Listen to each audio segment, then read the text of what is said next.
Sénateur Oussakos. Merci, Monsieur le Président. Honorables collègues, je prends la parole aujourd'hui au sujet du C-18, loi de mise en œuvre de l'accord sur la continuité des échanges entre le Canada et le Royaume-Uni. Globalement, je suis soulagée que nous ayons un accord.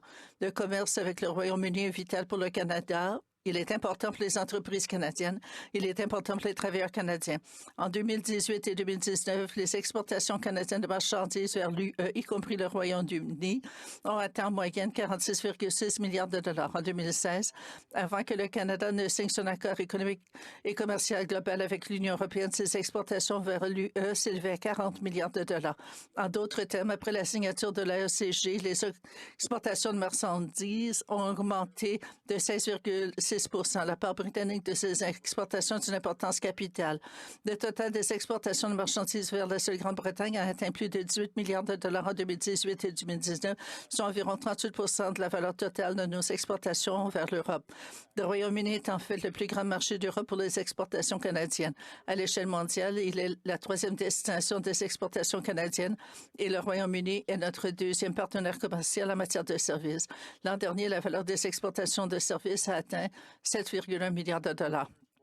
Si l'on considère à la fois les exportations et les importations, le commerce bilatéral entre le Canada et le Royaume-Uni s'élève à plus de 29 milliards de dollars.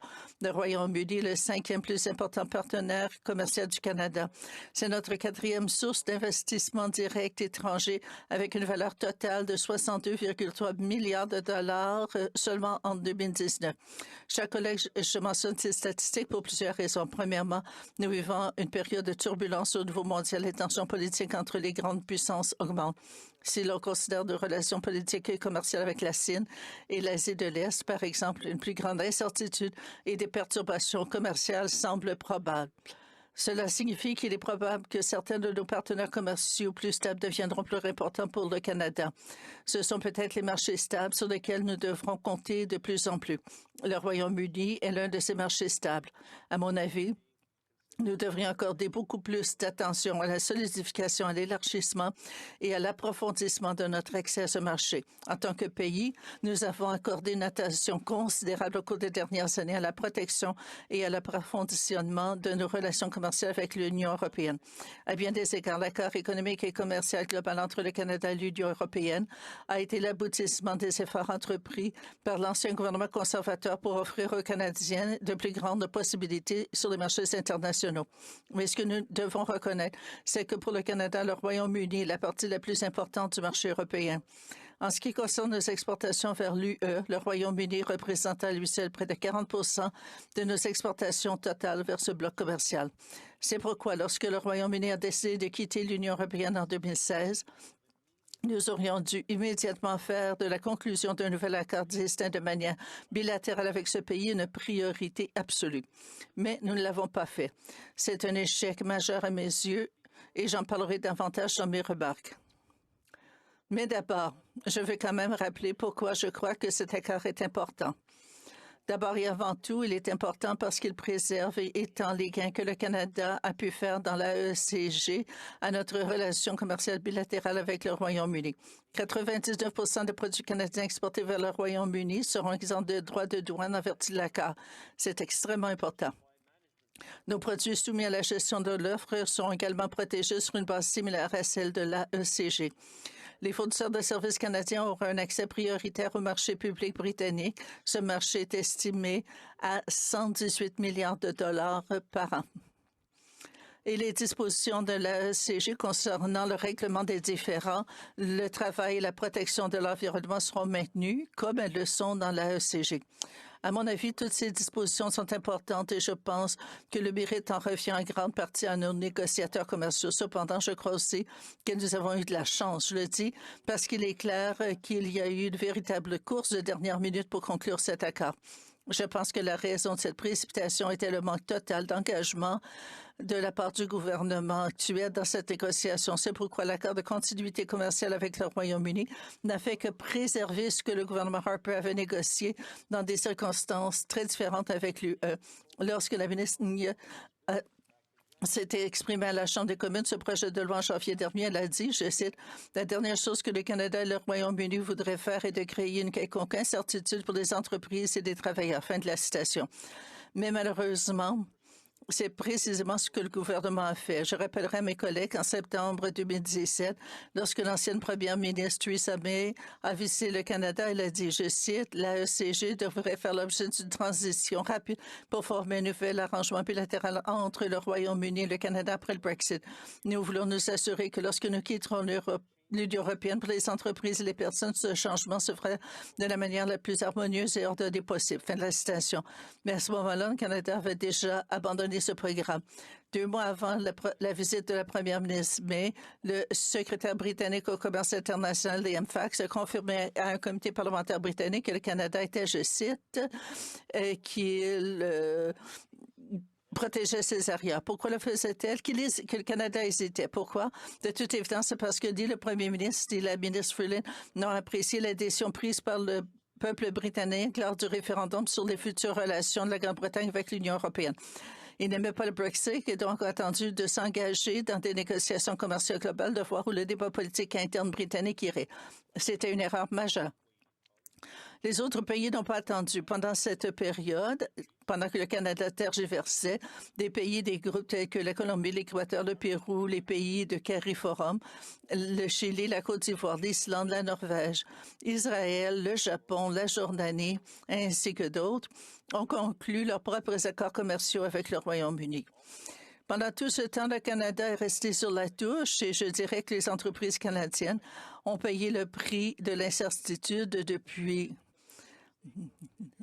la même erreur qu'on a fait lors des négociations d'accords de libre-échange lorsqu'on a refusé les négociations bilatérales avec les États-Unis. Ils ont négocié avec le Mexique et nous ont invités à en parler après. En abordant ces négociations avec le premier ministre, au lieu nous avons la chance que 3 jours avant Noël, le Canada et le Royaume-Uni ont pu conclure une entente provisoire pour assurer un accord temporaire pour les biens canadiens. Et je souligne provisoire. Cet accord est resté dans les limbes pour la seule raison que le gouvernement a adopté une approche constamment lente pour le négocier et le mettre en œuvre. La raison de cette situation est on ne peut plus clair. C'est tout simplement parce que ni le premier ministre ni ses principaux ministres n'ont pris au sérieux la continuité des échanges avec le Royaume-Uni. S'il avait fait, les travaux sur un accord commercial avec le Royaume-Uni auraient commencé bien plus tôt. Nous n'aurions pas, comme l'a dit Liam Fox, couvert nos paris. Récemment, le premier ministre a même eu le culot de suggérer que c'était les Britanniques qui traînaient les pieds dans les négociations.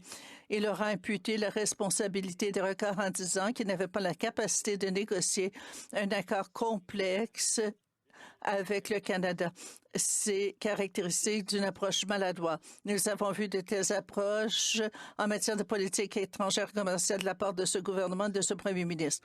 Nous l'avons vu d'abord en Inde, où le premier ministre a fait reculer nos relations d'une décennie.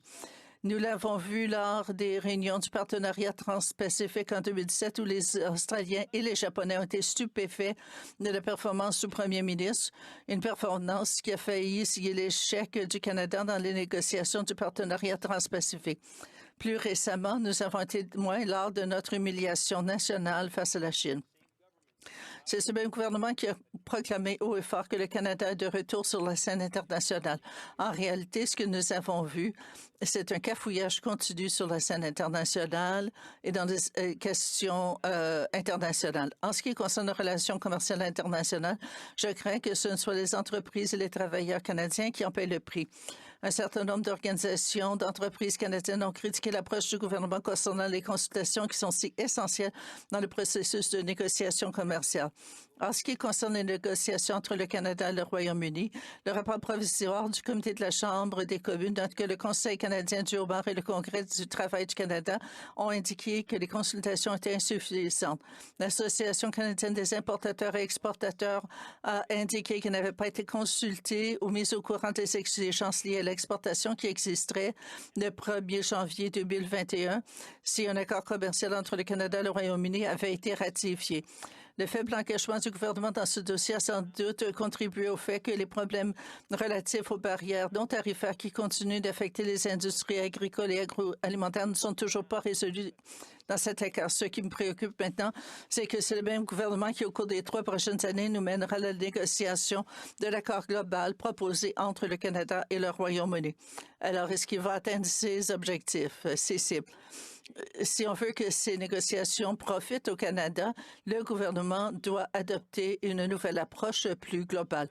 Lorsque M. Mathieu Poirier de l'Association de manufacturiers exportateurs du Canada a témoigné devant le Comité du commerce international de la Chambre des communes le mois dernier, il a souligné qu'il était essentiel pour le Canada d'avoir une stratégie claire afin d'assurer le succès de nos négociations et de tirer efficacement parti des accords commerciaux internationaux comme celui-ci une fois qu'ils sont conclus. Ce n'est pas un nouveau conseil. Enfin, notre propre comité sénatorial du commerce demande la même chose depuis plusieurs années. Pourtant, il semble que nous entendions toujours la même préoccupation concernant l'absence d'une stratégie de mise en œuvre efficace. Comme l'a expliqué M. Poirier, une telle stratégie est essentielle parce qu'il y a eu un déclin notable de la performance des exportations à valeur ajoutée du Canada. Plus précisément, M. Poirier a déclaré, je cite, « Les exportations manufacturières sont en baisse constante depuis 5 ans, même après la signature de l'AECG. » Le Canada ne peut plus se permettre d'ignorer le potentiel économique perdu que représente le déclin des exportations à valeur ajoutée. Ce n'est tout simplement pas viable. Fin de la citation. Chers collègues, je pense que si notre pays veut réussir à inverser ces tendances, le gouvernement doit simplement commencer à prêter attention à nos relations commerciales. Nous ne pouvons tout simplement plus nous permettre des accords de dernière minute, des consultations inadéquates et l'absence de transparence publique dont nous avons été témoins jusqu'à présent. Lorsque le Comité du commerce international de la Chambre des communes a d'abord étudié l'accord, il a fait sans avoir accès au texte. En effet, le rapport de la commission, le jour où le rapport du comité attendu, c'est ce jour-là que le comité a reçu les documents.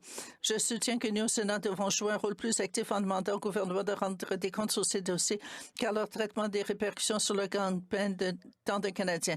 Le Comité des affaires étrangères du commerce international du Sénat peut jouer un rôle de premier plan à cet égard. À mon avis, ce comité n'a pas de rôle plus important que de veiller à ce que le bien-être des entreprises et des travailleurs canadiens soit protégé et amélioré.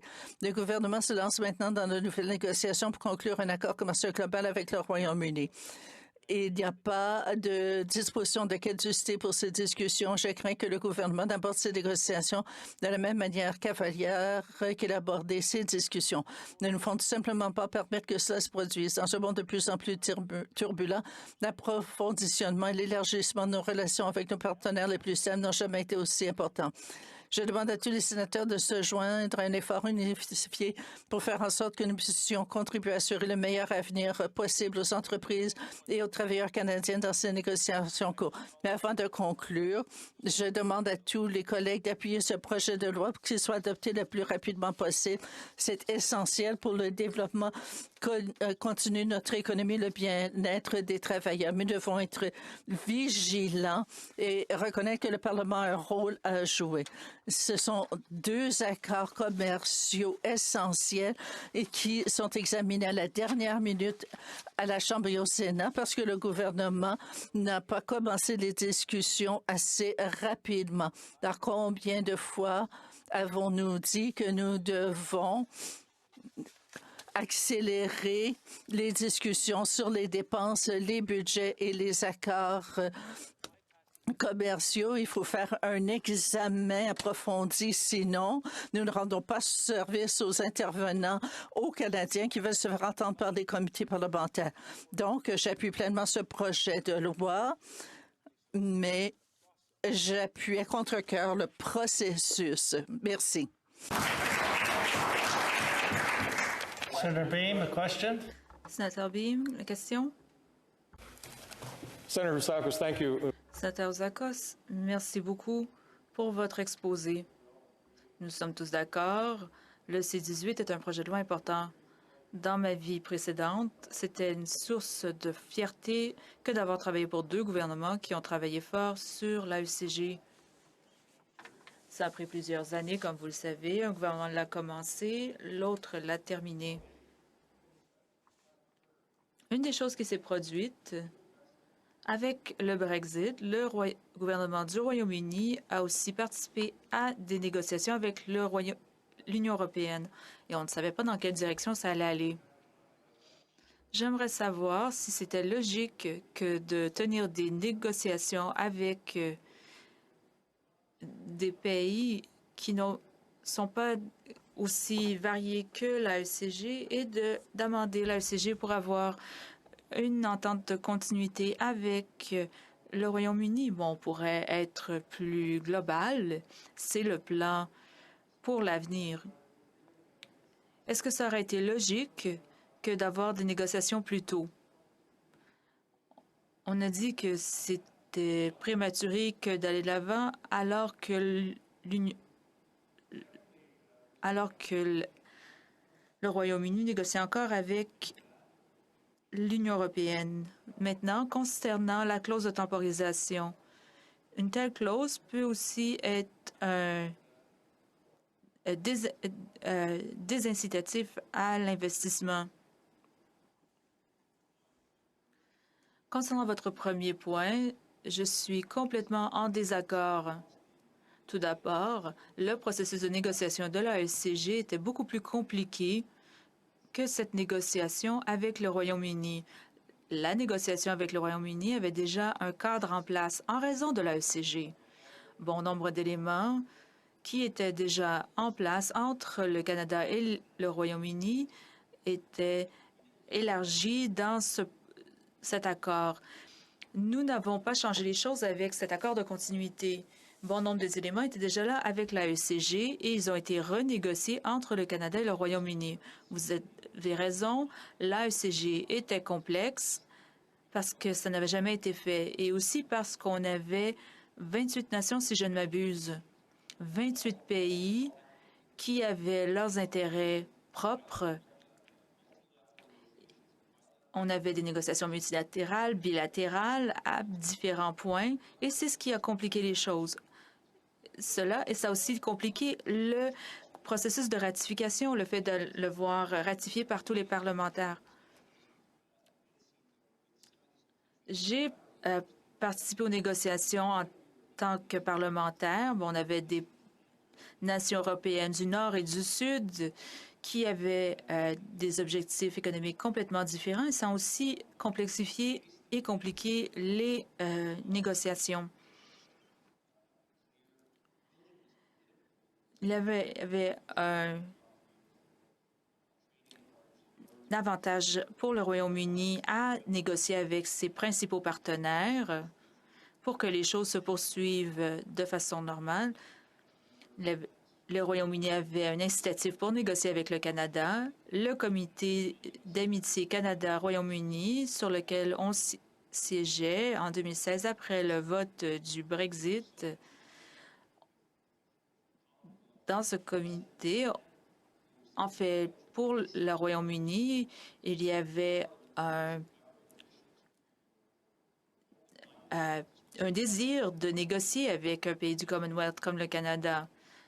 Theresa May, quand elle est venue au Canada, a dit qu'elle voulait amorcer les négociations le plus tôt possible, dès 2017. Les seules personnes qui ont ralenti le tout, c'est notre gouvernement. Ils n'ont pas ralenti le tout parce qu'ils n'étaient pas certains du résultat du Brexit. Il y avait divergence d'opinion aux affaires étrangères, à savoir si ça allait procéder d'une façon ou d'une autre. Si notre gouvernement était certain que le Brexit allait être réalisé comme le référendum de 2016 l'indiquait, on aurait dû tout de suite procéder à la négociation. Je crois que ça a été une erreur critique, Sénateur Beam. Sénateur Beam? Merci, Sénateur Oussakos. Je crois qu'on parle de la même chose. mais d'un point de vue différent. Concernant la clause de temporisation, vous n'avez pas répondu à ma question. Si nous étions en temps normaux, aurions-nous eu l'occasion d'étudier ce projet de loi en comité? Je l'aurais accueilli. Je suis d'accord avec vous que la mise en œuvre pourrait être étudiée par notre comité pour l'avenir. J'aimerais avoir votre opinion sur la clause de temporisation. Je crois qu'une telle clause est essentielle dans les négociations. Je ne crois pas que ça aura un impact pour mettre de la pression. Je crois que ça crée des balises. Pendant des négociations, on a besoin de balises. Du moins, c'est mon expérience.